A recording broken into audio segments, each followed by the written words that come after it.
A little history lesson. So if you've hung around with me for a while, and I think a few of you have seen me so far this week, you know that I make a lot of podcasts, specifically a podcast about .NET. And so for better or worse, we've been doing that show since .NET began. And I've talked to most of the luminaries in the industry in one form or another. And it kind of came to a point where it's like, well, what is the whole story? How do you put this together to know how did we get here, this particular place that .NET is today? Because it wasn't a plan. It just sort of emerged. So let's start at the beginning. And I'm going to do it in the form of the Microsoft logo. So let's begin with the original logo, which I call the disco logo. So it's 1975. Bill Gates is about to drop out of Harvard to write software. This logo, by the way, has recently made a reappearance earlier this year in Seattle at the Build conference. They were talking about the 50th anniversary of Microsoft, and so they threw up that logo on the wall. That's Scott Hanselman. And of course, the computer that started this whole thing was the Altair 8800. So this was one of the very first PCs, pretty much before the PC. It didn't have ROM. It didn't have a disk drive. Those switches on the front, you actually needed to enter the bootloader by hand. So it was 111 instructions to actually load enough software into it to be able to load the paper tape that would give you a program to work with. And this is a copy of the second version of BASIC that Bill Gates made for the Altair. This is actually in the Computer History Museum in California. That's Bill's writing on the side. But that was the nature of it. And it brings up the real point about Microsoft was about software for microcomputers. That first and foremost, they were a tools company. Bill's real insight was this recognition that up until that point, most computers were bespoke. Right? When you when a new PC was made, you had to write new software for it. And as soon as another PC came out, you had to start over again. And so he wanted to write software that worked on all of the PCs. And he started with programming languages, specifically with BASIC. So let's fast forward a bit, a couple of years, to what I call the hair metal logo of Microsoft. And this is where Microsoft changes. So they've been focused on programming languages up till now, but they get an opportunity to build operating systems, and that's because of IBM. IBM had made a deal with the US government. They had gotten into a monopoly situation, and they had a consent decree that said that they would outsource certain aspects of any development for computers as they do, including operating systems. And that's why Microsoft had a chance to write the operating system for the IBM PC, and they included a license for them to be able to sell it to other people as well. IBM not understanding why anybody would want to do that, but the way that the IBM PC was built, it was possible to make multiple versions of it by different companies, and so the operating system becomes a big deal. In the 1990s, we get, let's call it the Friends logo of Microsoft. And now the suite's starting to grow out. They're working on Windows, and they've built a lot of dev tools. So many different ones that they decided to bundle them together into a common package that we call Visual Studio. So this is the first version of Visual Studio, which they called Studio 97. And in it is Visual Basic 5, Fox 5, J++ 1.1, which was the second version of Java, Visual InterDev, which was their second attempt to build a web development tool, and a remarkably bad one, and C++ 5. Now, as much as they put it into one box, each of those products had a different IDE, except for InterDev and J++, and that was because of Anders Hejlsberg. Anders Hejlsberg liked the idea of a unified IDE, and he was actually working on the Java tooling for Microsoft at the time. The second version of Visual Studio comes along the following year. They call it 6 because numbers are hard, and they renumber all the products to 6. So it's VB6 and it's Fox 6 and it's C++6, which are all pretty legitimate. It's J++ 6, which is actually the third version of J++, and InterDev 6, which is the second version of InterDev. Still not unified, still a bunch of different products all crammed in the same box, but this is what we had to work with. And I was a VB programmer at the time, so I was pretty happy. I wrote a lot of software quickly. And it's 1998. Now, around this time, we get this lovely picture. It's a Getty picture of Bill and Steve. And they look happy, don't they? It's a happy time at that particular moment. This is the beginning of .NET. So this is taken in July of 98. Bill had just been on the cover of Time a couple of years before, calling him the master of the universe. You know, Bill's original mission had been to put a PC on every desktop, and they'd largely achieved that. And then a month or so after that photo was taken, he got deposed by the Senate in the United States government. And if you want to, you can go on YouTube and watch these depositions. It's an excellent study in how not to speak to politicians. I guarantee you, Mark Zuckerberg has watched every minute of this and said, don't do this. Because Bill is quite rude to the senators. And they had complaints about Microsoft's anti-competitive practices. And they didn't really want to do anything about it, but he kind of didn't give them a choice. And so this whole Department of Justice move towards declaring Microsoft a pernicious monopoly comes together in 1999 with a new Time cover. Now, 4 years later, we're busting Bill. Now, Microsoft's declared a pernicious monopoly, and it's ordered to break up into two companies, into an operating system company and an everything else company. And so there's Bill and Steve again. They don't look quite as happy. This is the photo from January of 2000 of Bill officially announcing he's stepping down as CEO and Steve taking over as the CEO of Microsoft. Bill will stay on to be chief architect, but Steve is, they'd already been planning on doing this, but everything got accelerated because of the Department of Justice issue. And Steve's first job is to keep the company together, which we all know he succeeds in doing, right? It's been 25 years now. But it'll take him almost 2 years to do it. He won't get the consent decree until November of 2001. And in that time span, he's going to say fun things like Linux is a cancer. Anyway, I'd explain all of that just to set a foundation for where .NET comes from. .NET was developed in amongst that time of the Department of Justice and the handover to Steve Ballmer, right? Bill was never really in charge when .NET was coming around.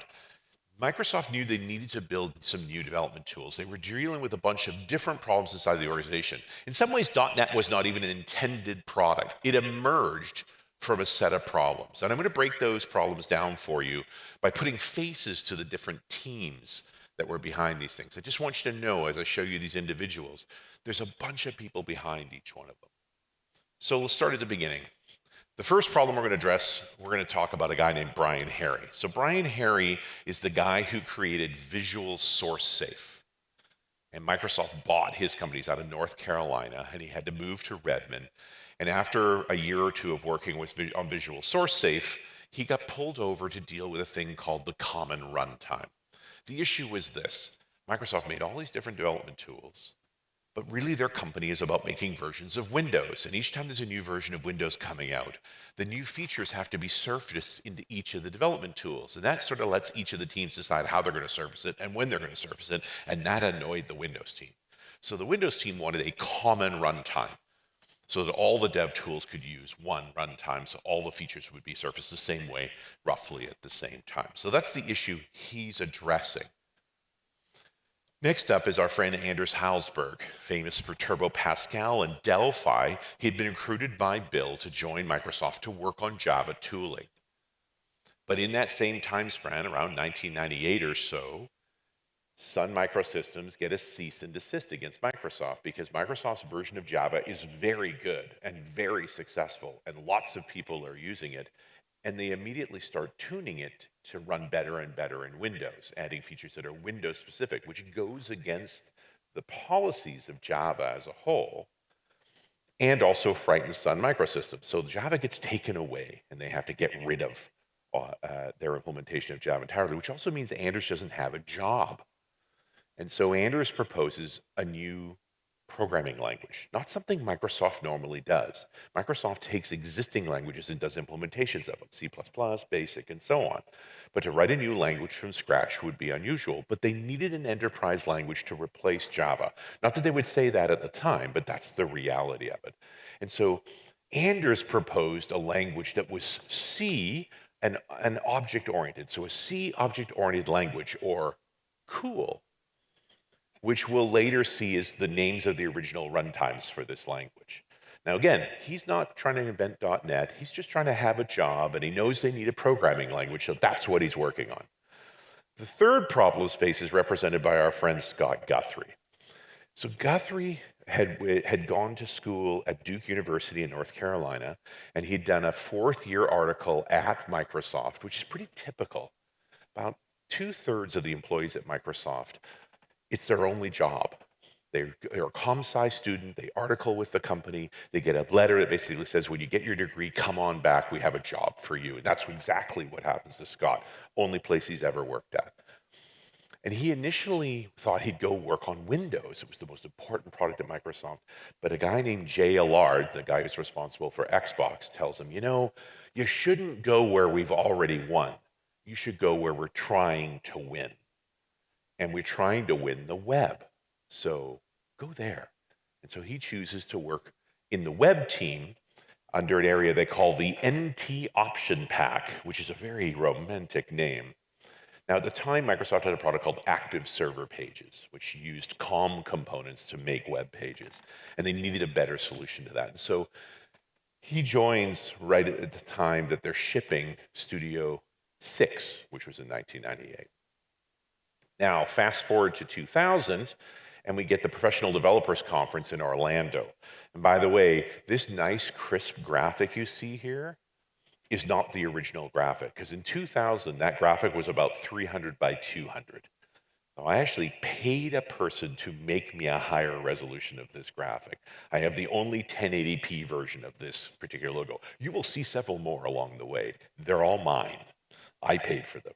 So anyway, at PDC, they announced .NET for the first time. They recognized there's these three different pieces, the web problem, the runtime problem, and the new language.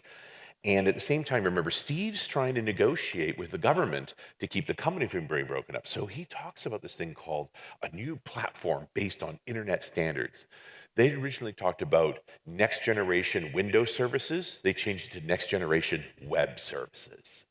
Because we're an open company now, we're going to be friendly. In fact, Steve says, this new language we're creating, C#, we're going to publish as an ECMA specification, so anybody can see it, right? We're an open company now. We're also going to take the common language infrastructure and publish that as well. So if you want to make your own language against the same system, you can. It's the ECMA specification 335. It was kind of blindsiding for everyone that was there, right? We were all expecting Visual Basic 7, and it just didn't come. There was this new thing nobody knew. It was a total surprise. But it's largely because it was invented. They were pulling things together as quickly as possible. Also in 2000, we get the unification of the two versions of Windows. So there've been the Win 9X line, 95, 98, 98 SE. We won't talk about ME. And also we have NT line, 3.1, 3.5, 4. They come together to be Windows 2000. So it's the core from NT with some of the window dressing from the Win X line.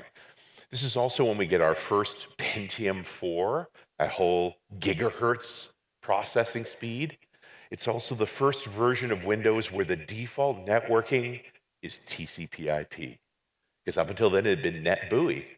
But this internet thing seemed to be catching on, so maybe TCP/IP.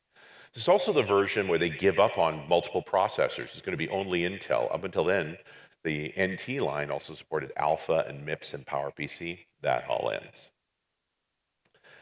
Also in 2000, a very young Miguel de Icaza, this is the picture from the O'Reilly conference. He is 29. In 2001, he's looked through those ECMA specifications from the PDC conference and says, I think we could make a version of C# that runs in Linux. This destroys his career. Because all the Linux people are like, you're not going to work on Microsoft technology, are you? And all the Microsoft people are like, aren't you a Linux guy? So he sits in this weird gray area between, and everybody's afraid, including Miguel, that Microsoft could sue him at any time. So even though he has the ECMA specification, he has to do a clean room build of .NET, where they know what the API looks like, but they can't look at any of the code. They just have to recreate the behavior. So it takes a while. He won't get to his first version until 2004. But that becomes what we know as mono, the Spanish word for monkey.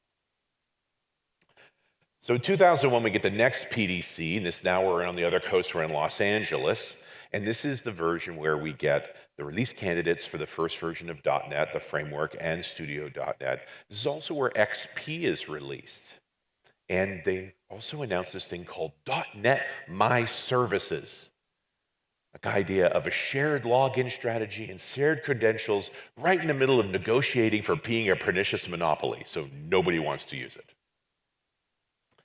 But they also succeed the following month in getting that consent decree and keeping the company together.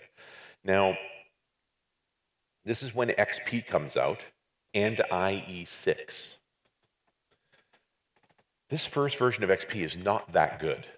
A lot of people have fond memories of XP, but it's a later version. The first version of XP didn't support USB. In fact, we called it Windows 2000 with the Fisher-Price interface.